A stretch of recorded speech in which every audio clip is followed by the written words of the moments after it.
Hello YouTube world, my name is Nicholas Montez and you're watching my YouTube channel, Nicholas Montez. Welcome back to another YouTube channel here everybody. I'm so excited to have you all back here together again. Now in today's video, we're going to be discussing the new MCU film, Black Widow. Boy, it's been a while. I have not seen an MCU film since 2019 when Spider-Man Far From Home came out, which has been a while. It's been a dream come true to finally see this movie. So, before we get started talking about Black Widow, this review is going to be a little bit different from my normal new movie reviews. That instead of doing the usual good and bad, which I will be doing in this video, I'm going to start off with my thoughts going into this movie, then doing the good and bad, giving my scores, but then talking about how this movie affects Phase 4 and what are my thoughts on that, and then the next MCU film, Shang-Chi and the Legend of the Ten Rings, how excited am I for that? So, let's get started talking about my thoughts going into Black Widow.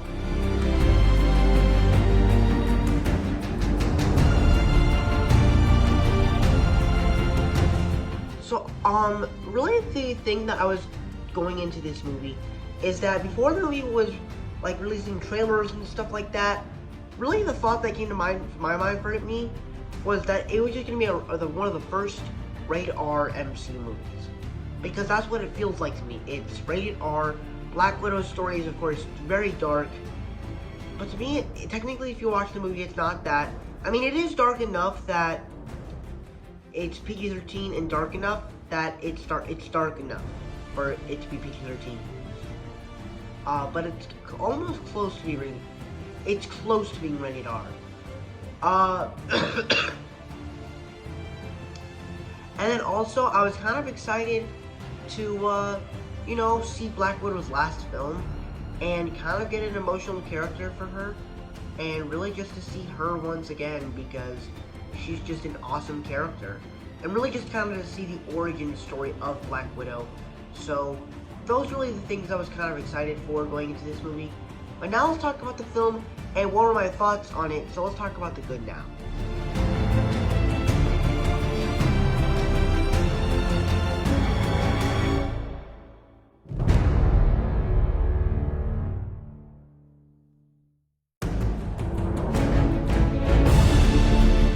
So, there was a lot of good on this movie.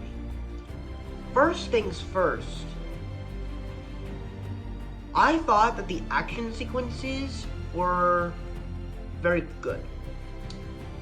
From the scenes where you're basically getting the scene between Yelena and Natasha basically bashing dishes in each other's heads or bashing their heads into doors, there's a lot of fun to be with that. Along those same lines, you also just get like these fantastic action sequences with like Taskmaster. Taskmaster gets involved in a lot of the action in this movie, which I absolutely loved. And also, it just also had a lot of great spy action, especially how for most of our MCU films, most of our soldiers in the villains' armies are boys. In this movie, because we're focusing on the Red Room, our army is basically girls, and I thought that was kind of cool. As Yelena does a little cool with the car, and then the door comes off, and then it knocks the girl off her bike, and I thought that was a cool move that she did. And then all the way that the stunts are, the action is just handled in a very cool way. All the flippy kicks, brutal fights, so the action was just phenomenal in this movie.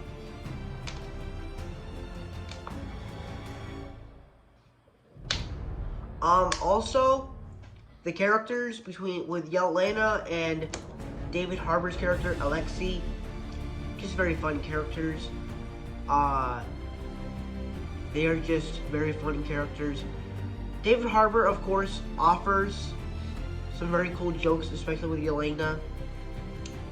And Yelena also throws in some good jokes. And honestly, I'm gonna be real with you.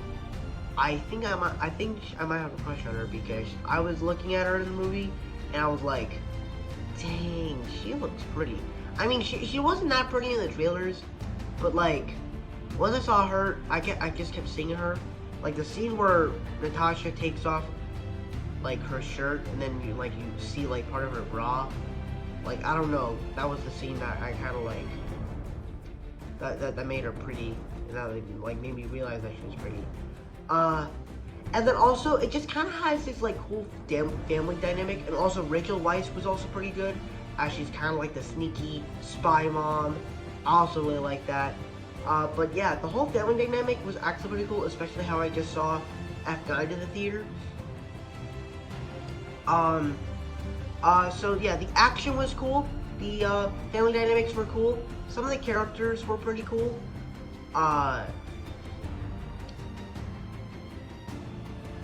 Dreykov, I was a little bit disappointed because I didn't know how he was going to turn out in the movie. I thought that they were talking about the guy from the Avengers, that guy that Black Widow fought, but no, that's not the guy.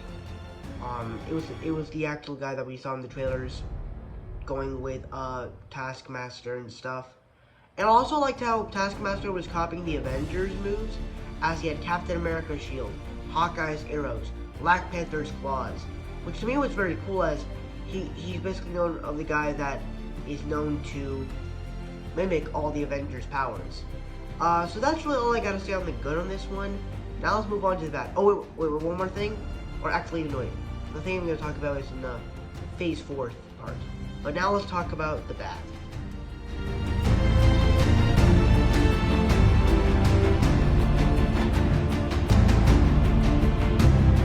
For me, I feel like that this movie, even though I liked it, I feel like it could have been a Black Widow film-centered story.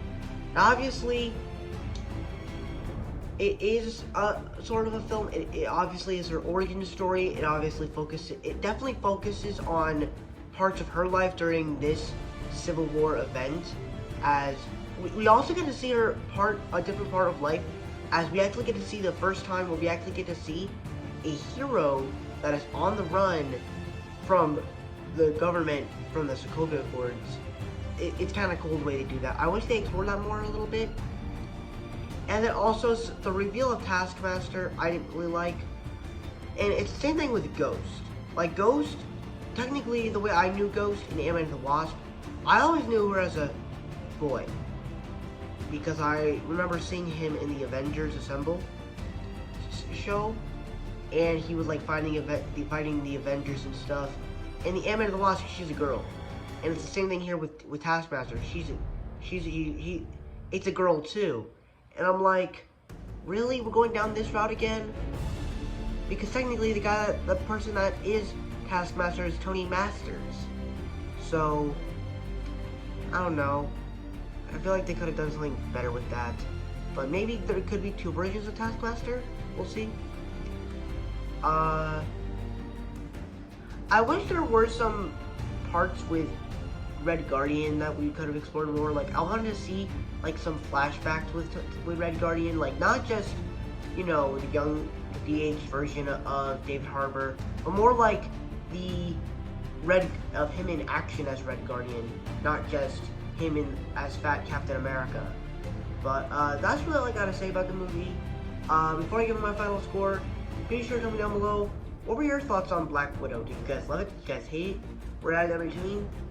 Alright guys, just gonna be watching it since it's the first MCU movie in a while since Far From Home, since 2 years ago. And yeah, so let's get started with my scores.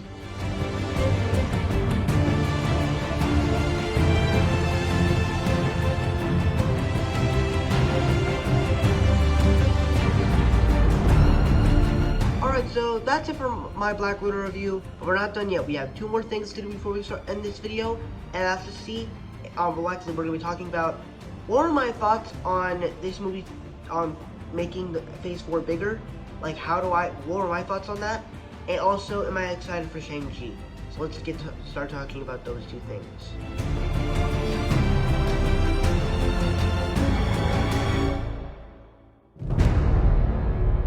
So, the way that this movie sets up Phase 4, they don't really set up anything until the end credits scene.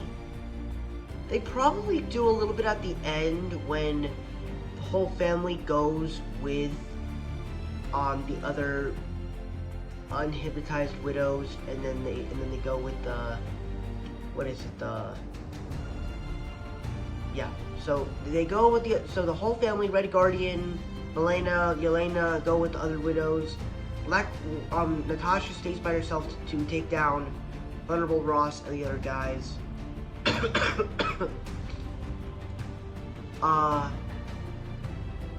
And then it goes 2 weeks later. Natasha is in her Infinity War form, and she says that she's gonna go rescue some friends that are in prison. Basically means, I believe it's Hawkeye and Ant-Man, because technically Captain America broke out Falcon at the end of Civil War. Oh, and she's probably gonna break out Wanda, Ant-Man, and Hawkeye. I don't know about Bucky. Oh wait, Bucky's at Wakanda, maybe. So yeah, but here's the real part where it sets up Phase 4. So, and this is the end credit scene. So spoilers. Well, this whole review spoilers. So it starts off with Yelena in present day of 2021, present day of the MCU. She's grown. She has longer hair. She has a dog. She's in this little neighborhood. And she goes to Natasha's grave, her little graveyard thing, and this is actually the first time that kind of does that. I never thought we would see the grave of Natasha Romanoff, as it kind of made her death a little bit more sadder. But then we hear like sniffling and blowing noses, and when it is revealed that it's Madam Hydra, the girl from Falcon and the Winter Soldier, which to me, honestly, I forgot that they mentioned that they were bringing a character from Falcon and the Winter Soldier into Black Widow. Like, Madam Hydra was gonna be in Black Widow. And then, so she's basically talking about, and if you don't know, Madam Hydra obviously is like the new Nick Fury, where she's basically assembling a new team of heroes to basically do, basically a new team of assassins and stuff like that to do good. And I guess Yelena Belova is part of that, so she's an assassin, and she's another Black Widow. And she's, Madam Hydra is assigning her to kill Natasha's Natasha's killer. And when she first said that, I was like, no one really killed her. Because at first I was thinking Thanos, but then I was thinking, no, Thanos didn't kill her. I was thinking more of the scene of when Thanos killed Gamora. But then at the same time I was like, no one killed her. She killed herself. And then she showed a picture of Hawkeye. And I was like, what? And I was like, oh no. This is gonna be a big part for the Hawkeye series that comes out. Like they're gonna have to be on the run. But obviously, like there's gonna be that big revenge plot line where Yelena's gonna be like out for revenge on Hawkeye, on Clint. Like, this is gonna be a huge thing. Like, this is gonna be very huge. So what are my thoughts on all that? This is huge. This is great. I can't wait to see. hopefully Yelena comes in the Hawkeye series. I think she is. I think she's confirmed to be in there. But I can't wait for Yelena coming back in the MCU, coming into other stuff. But yeah, now let's talk about Shang-Chi.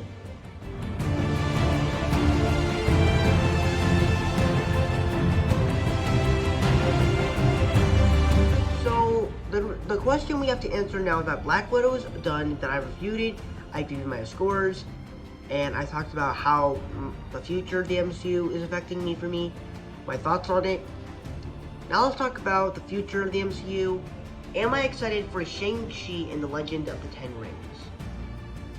Yes, of course I'm excited. I'm excited for all the MCU projects. But you gotta be careful, because this is an original project with new characters, and well, obviously we have the Mandarin coming back. Well, sort of.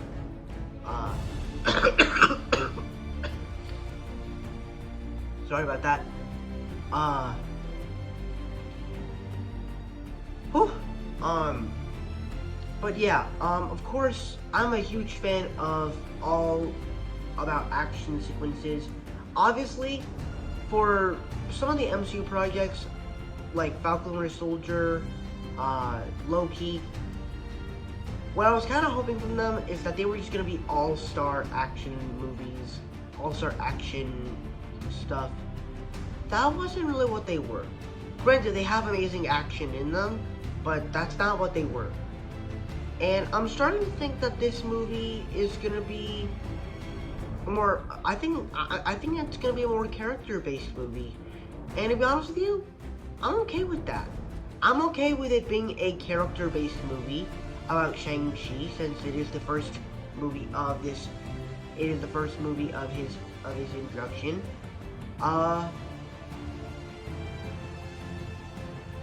The action in the trailers looked cool. The whole world of it looks cool. There's parts of it that remind me of Raya and the Last Dragon a little bit, kind of like what is it, like Namor the Submariner, kind of making it like Aquaman, the MCU version though. And also I'm very excited to see Abomination come back. Hopefully we can get, like, instead of a Abomination versus Wong fight, we could probably get a Abomination versus Shang-Chi fight in this movie, since they are at that little arena there. And also we're finally going to get the real Mandarin after seeing the fake one in Iron Man 3, which is very exciting for me.